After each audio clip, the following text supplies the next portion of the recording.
मैं प्रियंक कानूनगो, अध्यक्ष राष्ट्रीय बाल अधिकार संरक्षण आयोग। मेरे दाईं ओर बैठी हुई हैं डॉक्टर गीता खन्ना, राज्य बाल अधिकार संरक्षण आयोग की अध्यक्ष हैं, और मेरे बाईं ओर डायरेक्टर हैं यहाँ के महिला बाल विकास विभाग के।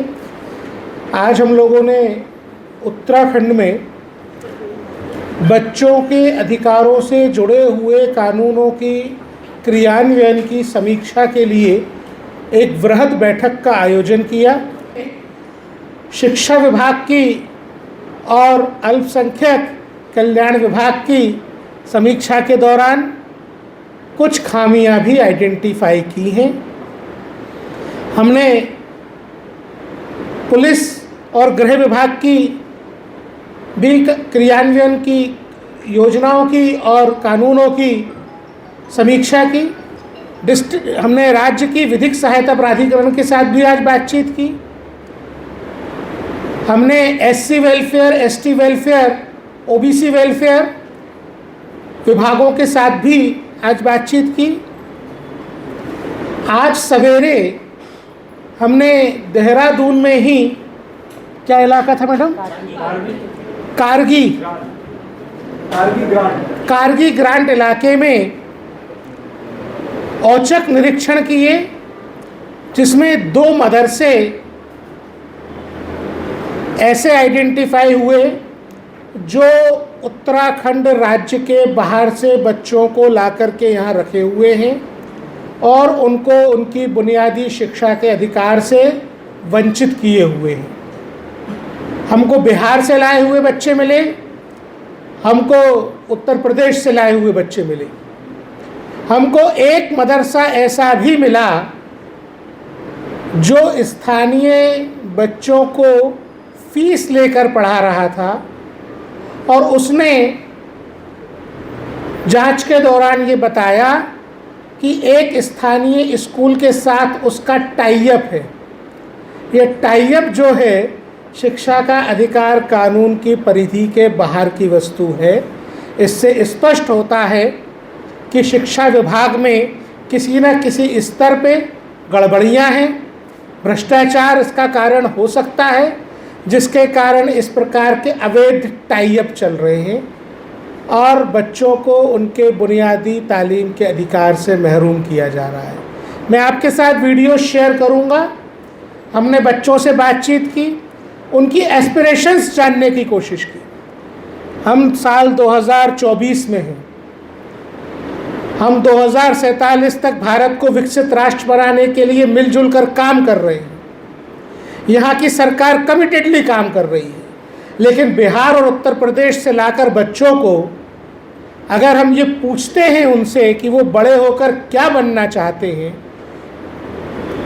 तो उनकी आंखों में teacher, doctor, engineer, police officer, सरकारी अधिकारी बनने के ख्वाब नहीं है। वो सारे के सारे बच्चे केवल मुफ्ती, मौलवी, काजी और कारी बनना चाहते हैं। इस प्रकार का भेदभावपूर्ण व्यवहार अल्पसंख्यक बच्चों के साथ किया जाना बहुत खेदजनक है। हमने तत्संबंध में कार्रवाई करने हेतु मौखिक निर्देश दिए हैं। दिल्ली पहुंचकर नोटिस जारी करेंगे। एक और विचलित करने वाला मामला जो उत्तराखंड में है वो ये कि सरकार द्वारा ग्रांट से चलने वाले मदरसों की सूची ही केवल, या वे मदरसे जो सरकार से मान्यता लिए हैं वही विभाग उपलब्ध करवा पाया। ये तीनों मदरसे जिनका मैंने आपको अभी जिक्र किया, जो देहरादून शहर के भीतर हैं, इनकी विभाग को कोई जानकारी ही नहीं थी।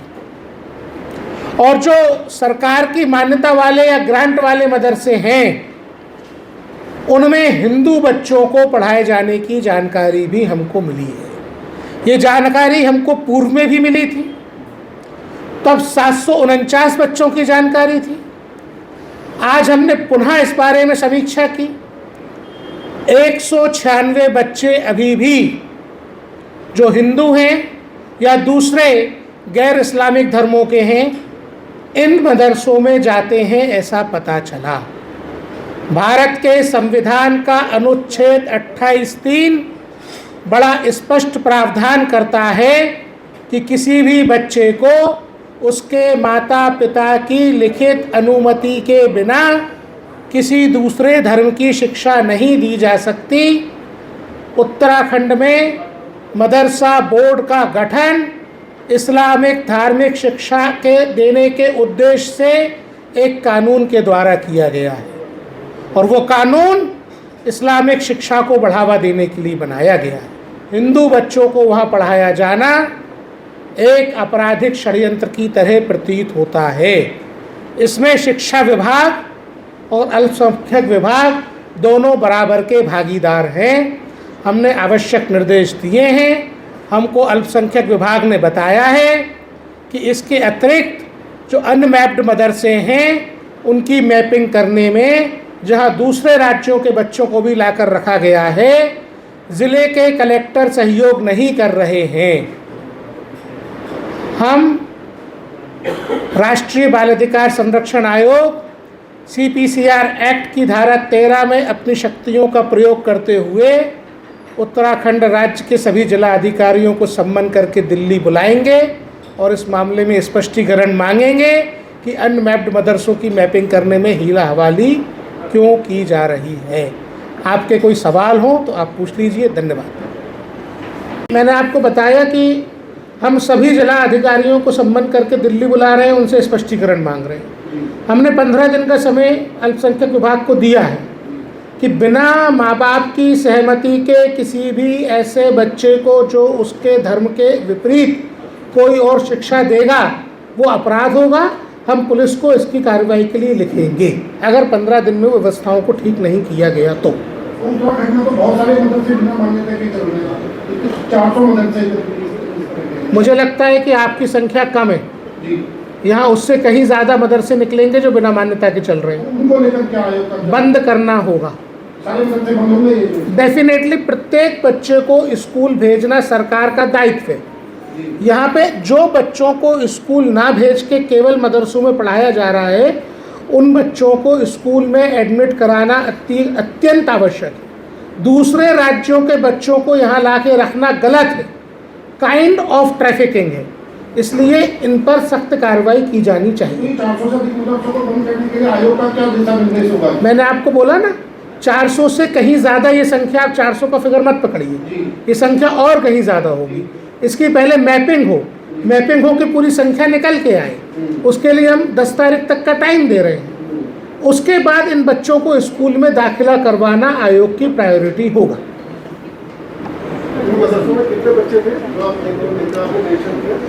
एक मदरसे में 122 थे, एक में 12 थे, एक में 9 थे।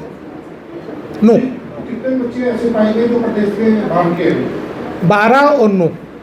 इसके पहले से आपको कोई कंप्लेंट थी या मतलब रैंडम चेकिंग नहीं हुआ? देखिए, आयोग का जानकारियां इकट्ठा करने का अपना तंत्र होता है। ऐसे तो हम लोग कहीं नहीं पहुंच जाएंगे। अभी हमने उस पर कार्रवाई कर। देखिए, सबसे पहले तो जो बच्चे अररिया के हैं बिहार के, उनको वापस पहुंचाना होगा इन्हें। तो अब सब जाके हम नोटिस देंगे। बहुत सी बातें मौखिक निर्देशों से नहीं होती, कानून का काम कानून से होगा। हम विधिवत नोटिस देंगे उत्तराखंड सरकार को कार्रवाई करने के लिए। मैं आपको वीडियो और नाम दोनों शेयर करूंगा। एक बार नाम बताइए। शक्ति जी, जो 196 हिंदू बच्चे पढ़ रहे हैं, इनको क्या सरकारी या किसी विद्यालय में इनको दाखिला कराया जाएगा? हर बच्चे का स्कूल में दाखिला कराना सरकार का दायित्व है।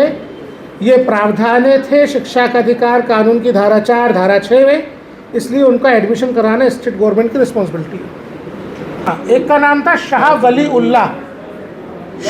उल्लाह मदरसा, एक दारुल उलूम, और एक जो था उसमें बाहर के बच्चे नहीं थे। जहाँ तक नीति की बात, आप उत्तराखंड के 24 साल की बात कर रहे हैं। मैं देश की आज़ादी के 70 साल बाद तक की बात आपको बता रहा हूँ कि भारत की सरकार ने भी कोई नीति नहीं बनाई थी। ये पहली बार पिछले 4-5 साल के दौरान, 8 साल के दौरान पहली बार भारत सरकार ने सर्वे कराए। भारत सरकार ने एक SOP बनाई है आयोग के माध्यम से जिसका संचालन राष्ट्रीय बाल अधिकार संरक्षण आयोग करता है। बाल Swaraj children in street situation portal है। ऑनरेबल सुप्रीम कोर्ट के दिशा निर्देश हैं। उसके अंतर्गत आज इस बारे में काफ़ी वृहद समीक्षा सभी विभागों के साथ की गई। बच्चों के पुनर्वास की नीति निर्धारित की जा चुकी है। उसके लिए स्टैंडर्ड ऑपरेटिंग प्रोसीजर बनाया जा चुका है। मुझे आपको बताते हुए हर्ष है कि उत्तराखंड राज्य ने हमको अवगत कराया कि उनकी मैपिंग एक्सरसाइज लगभग समाप्ति की ओर है। लगभग 20,000 बच्चे उन्होंने मैप अभी तक कर लिए हैं। एक बार ये मैपिंग यानी सर्वे की एक्सरसाइज पूरी होने के बाद इनके रेस्क्यू और रिहेबिलिटेशन की प्रक्रिया शुरू की जाएगी। करीब 20,000 बच्चे ऐसे हैं। हमको आज ये बताया गया, पर ये जानकारी कच्ची है क्योंकि अभी सर्वे पूरा नहीं हुआ। सर्वे पूरा होने के बाद हमको उत्तराखंड एग्जैक्ट नंबर बताएगा, वो हम आपके साथ शेयर कर पाएंगे। उसके बाद इनका रेस्क्यू फिर रिहेबिलिटेशन ये शुरू होगा। हालांकि अभी तक राष्ट्रीय बाल आयोग जो है देश भर में लगभग 25,000 बच्चों के रेस्क्यू और रिहेबिलिटेशन को अपने पोर्टल के माध्यम से ट्रैक कर रहा है। एक सवाल आता जो मदरसा चल रहा है जैसे गवर्नमेंट की ऐड में चल रहा है। देखिए, गवर्नमेंट की एड पे भी अगर कोई मदरसा चल रहा है तो मेरा मानना ऐसा है कि भारत का संविधान अपने अनुच्छेद 28(3) में स्पष्ट रूप से प्रावधानित करता है कि माता पिता की सहमति के बिना किसी बच्चे को अन्य धर्म की शिक्षा नहीं दी जा सकती। ऐसे में वहाँ हिंदू बच्चे अगर पढ़ रहे हैं तो क्या उनके माँ बाप ने उनको इस्लामिक तालीम देने के लिए सहमति दी है? ये जांच का विषय जो जांच करने के लिए हमने बोला है। सर एक सवाल और है सर, आरटी के तहत गरीब और वंचित वर्ग, क्या वो गरीब वर्ग के बच्चे नहीं है कि उनके लिए भी कोई ऐसी व्यवस्था है कि उनको हाई स्कूल जाए 12वीं तक? देखिए ये जो योजना है ये शिक्षा का अधिकार कानून के तहत काम करती है। शिक्षा का अधिकार कानून संविधान के अनुच्छेद 21 का के तहत काम करता है और ये सब अभी 6 से 14 वर्ष तक के बच्चों की बात करते हैं। आपकी बात एकदम जेन्युइन है, आयोग के संज्ञान में है। आयोग सरकार से विभिन्न स्तरों पर इस बारे में चर्चा कर रहा है। क्या हाई स्कूल तक उनको या 12वीं तक? मैंने आपको बताया ना, ये एक पूरा का पूरा लिंक है और आयोग इस स्तर में इस पर बातचीत कर रहा है। इसमें जो पॉजिटिव बात है वो ये है कि जो राष्ट्रीय शिक्षा नीति 2020 आई है वो हाई स्कूल हायर सेकेंडरी के लिए सरकारी स्कूलों को बढ़ाने की बात करती है। तो जब सरकारी स्कूल हमारे पास पर्याप्त संख्या में हो जाएंगे हाई स्कूल हायर सेकेंडरी पढ़ाने के लिए, तो हम इस स्थिति से आगे निकल पाएंगे।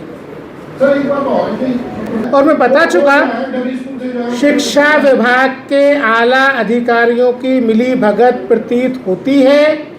प्रशासन को सख्त कदम उठाने चाहिए। यदि आपराधिक मिली भगत है तो उस दिशा में जांच की जानी चाहिए। Done, thank you.